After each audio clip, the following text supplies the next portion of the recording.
네, 안녕하십니까. 울트라비니군입니다. 말씀드릴 내용은 전기차에 관련된 내용을 좀 말씀드리고 싶었어요. 전기차가 살아남으려면 어떻게 해야 될까? 최근에 GV60, 제네시스 GV60에 관련된 리뷰를 만들면서 좀 여러 가지로 현타가 오더라고요. 와, 이거 진짜 이제 전기차 시대가 확실하게 도래한 거는 너무나 잘 알겠는데 전기차로서 살아남을 수 있는 게 뭐가 있을까? 예전에는 제가 전기차를 많이 안 타봤을 때 전기차라고 하는 모델이 테슬라밖에 없고 사실은 대체제가 그때 제가 타고 있는 모델 S밖에 없었을 때는 전기 차량 자체가 참 진짜 변별력이 없어지겠구나. 왜냐면 전기차는 다 똑같은 구동 계통을 갖고 있고 그냥 모터가 돌아가고 배터리가 에너지를 주고 그러면은 결국은 서스펜션의 느낌, 승차감의 느낌, 내부 고급감과 인테리어, 결국은 외부 디자인으로서 전기차의 변별력이 생기겠구나 라는 생각을 그냥 단순하게 했을 때가 있었거든요. 근데 그게 아니네. 생각해봤더니 아이오닉5를 뽑고 EV6를 타고 요새 GV60, G80 일렉트리파이드 버전, 우리나라에서 나왔던 모든 전기 차량들을 다 타보고요. 그리고 이트론 스포트백, 그리고 이트론, 그리고 이제 곧 나올 RS 이트론 GT, 그것도 이제 저는 거의 타봤으니까. 그리고 이제 벤츠에서 EQC, EQA, 곧 나올 폭스바겐 ID4, ID5, ID3, 이제는 BMW에서 i4도 나올 거고, 왜 이렇게 i가 많이 들어가냐? BMW iX도 나올 거고, 이 차량들이 사실 따지고 보면 저는 거의 다 상위 평준화가 되고 모든 것들이 다 비슷해져가지고 참 앞으로 변별력이 없겠다라고 생각을 했는데 생각보다 변별력이 너무 더 강하게 생길 것 같다는 생각이 드는 거예요. 얼마 전에 영상을 만들었지만 제가 얼마 전에 이제 영상을 하나 찍어놨는데 이제 그걸 갖다가 먼저 공개를 하게 될지 이걸 먼저 공개를 하게 될지는 잘 모르겠지만 제가 생각을 해봤을 때 전기차 관련해가지고 결국은 그냥 단순하게 외부 디자인과 크기와 가용거리 이 정도로 변별력이 날 줄 알았는데 그거보다 훨씬 더 강력한 중앙 통제식 컨트롤 방식의 테슬라처럼 적은 반도체가 들어가고 소프트웨어적으로 한 반도체, 한 슈퍼컴퓨터에서 거의 많은 부분들을 통합 컨트롤할 수 있는 중앙 관제 시스템이 있느냐 없느냐 이걸로 일단 크게 판가름이 날 것 같아요.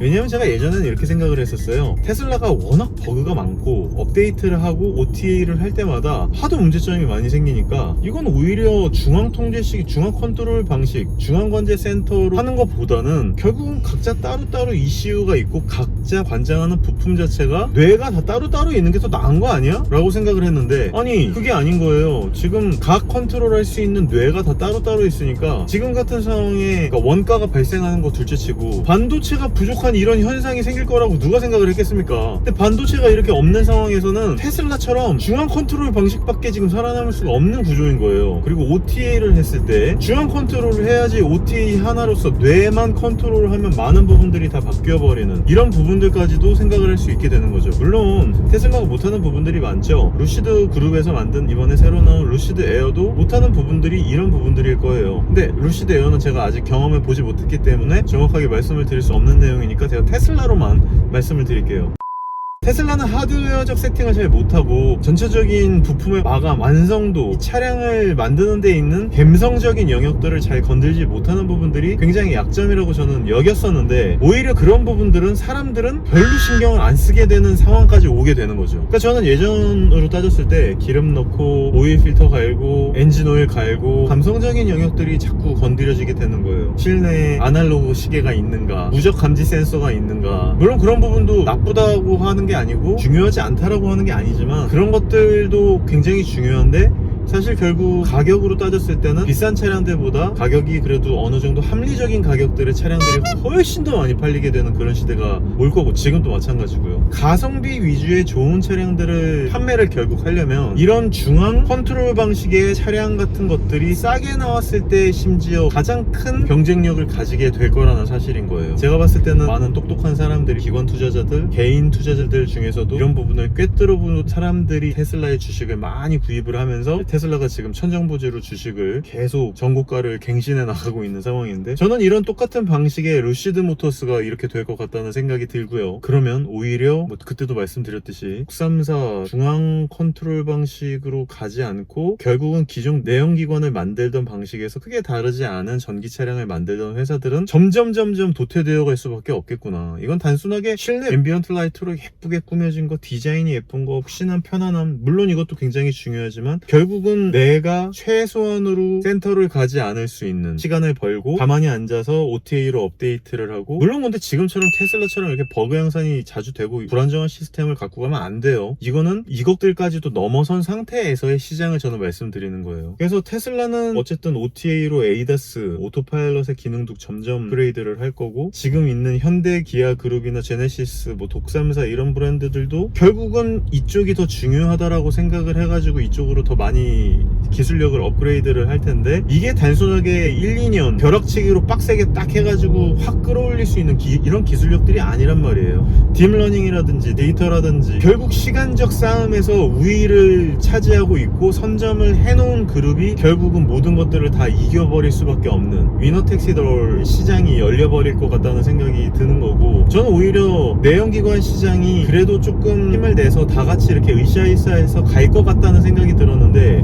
이거 약간 게임으로 따졌을 때 있잖아요. LOL이 독식을 하고 난 다음에 다른 장르라든지 비슷한 장르의 게임들이 나오면 선점한 게임을 이길 수가 없어요. 스타크래프트랑 워크래프트, 와우 이런 선점한 시장들은 계속 선점해서 너무너무 잘 나가고 있어요. 걔네들은 아직도 매출을 너무 잘 내고 있지만 추후에 후발주자로 나온 아이들은 아무리 시스템을 개편을 해가지고 잘 나온다 한들 결국은 선점된 시장을 갖고 가기에는 2위, 3위 시장이 너무 애매해져 버리는 상황을 제가 너무 많이 목격을 했기 때문에, 그렇다라고 하면 이미 독식하고 선점해버려서 독식 시장으로 가버린 테슬라는 이미 넘을 수 없는 4차원의 벽 쪽으로 넘어가 버린 상황인 거고, 그렇다라고 하면 그 다음도 테슬라와 비슷한 구조로 가는, 테슬라와 굉장히 비슷하게 갈 수밖에 없는 구조의 회사들만 살아남을 수 있는 그런 시대가 될 거란 말이죠. 물론 기존의 레거시 브랜드들 뭐 BMW, 아우디, 벤츠, 폭스바겐, 푸조, 시트로엥 이런 회사들, 현대기아 뭐 마찬가지겠지만 테슬라가 가고 있는 이 독식 시장을 따라가지조차 못하면 이거는 살아남기가 굉장히 어려운 구조로 갈 수밖에 없겠다라는 걸 최근에 더 통감을 했고요. 제가 OTA가 단순 좋다 혹은 레거시 시장의 럭셔리함이 좋다 이런 걸 따지려고 하는 게 아니라, 결국은 전기차 시장으로 모든 것들이 바뀌었을 때 전기차 시장에서 변별력을 가질 수 있으려는 첫 번째 구성 요소가 이 중앙 컨트롤 통제식 시스템을 갖고 있느냐 없느냐로 거의 일단 기본빵을 그걸로 해야 될 거고요. 그 기본빵에서부터 시작되는 여러 파생 럭셔리한 요소들, 서스펜션 세팅감, 안락한 편의성 이런 부분들, 그리고 고객 응대 이런 부분들은 추후 문제가 될 가능성이 굉장히 있다라고 하는 거예요.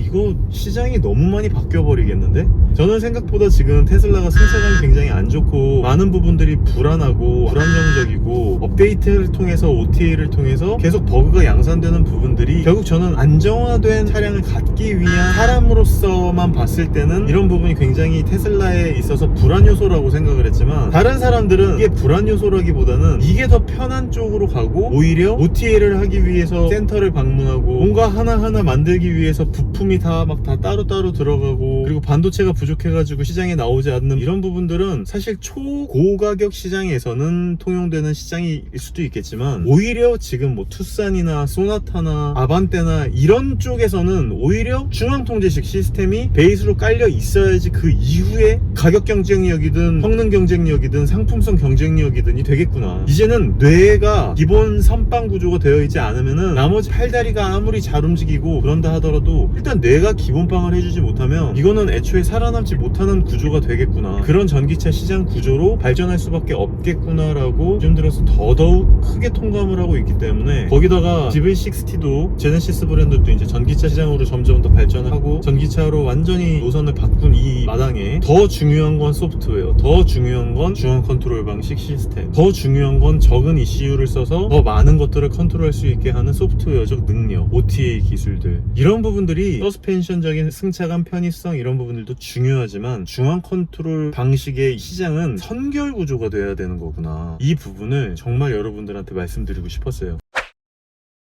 이제는 그게 되지 않는, 기본을 하지 않는 회사들은 살아남기조차 어렵겠구나. 물론 그 이후에도 더 많은 시장들이 있어요. 전기차의 변별력이라고 하면은 가용거리, 충전 인프라, 배터리의 용량, 배터리의 덴시티, 밀도 뭐 이런 부분들도 당연히 전기차 시장을 결정할 수 있는 척도가 되겠지만, 이건 다 중앙 컨트롤 방식 이후에 후결 구조란 말이에요. 선결 구조는 이 뇌, 이게 얼마만큼 잘 되느냐 안 되느냐, 이 부분이 잘 되어야 그 이후에 배터리, 가용거리, 충전 차저점 인프라 이것을 다음에 보게 된다는 얘기죠. 그래서 제가 봤을 때는 야, 테슬라가 이 시장을 지금 독식하고 있고 정말 소프트웨어적으로 5년 6년 오히려 기술력의 엑셀러레이션에 의한 10년 20년적으로 더 빠져나갈 수 있기 때문에 얘네들은 주식이 안 떨어질 수도 있겠구나, 정리가 안 될 수도 있겠구나. 그리고 얘와 가장 비슷하게 후발주자로 따라가고 있는 루시드 그룹이 오히려 더 무섭게 치고 올라갈 수도 있겠구나 라는 요즘 들어 그런 생각이 들어서, 사실 그 생각이 들었기 때문에 저도 다른 오히려 폭스바겐 그룹이라든지 독삼사의 주식을 사기보다는 루시드 그룹 쪽에다가, 저는 지금 더 소프트웨어적으로 테슬라를 굉장히 많이 따라가고 있는 루시드 그룹 쪽에다가 투자를 한 이유입니다.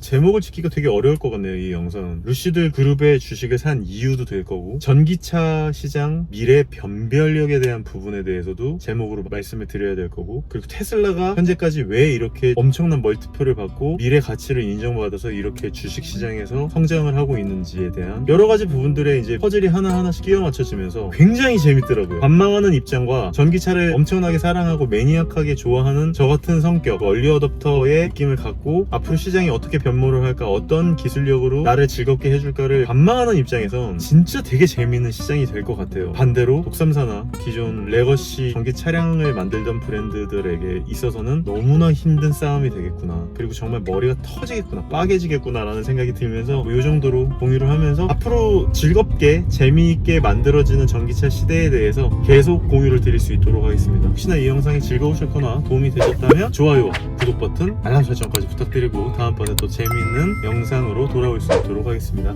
감사합니다. 울트라비니군이었습니다.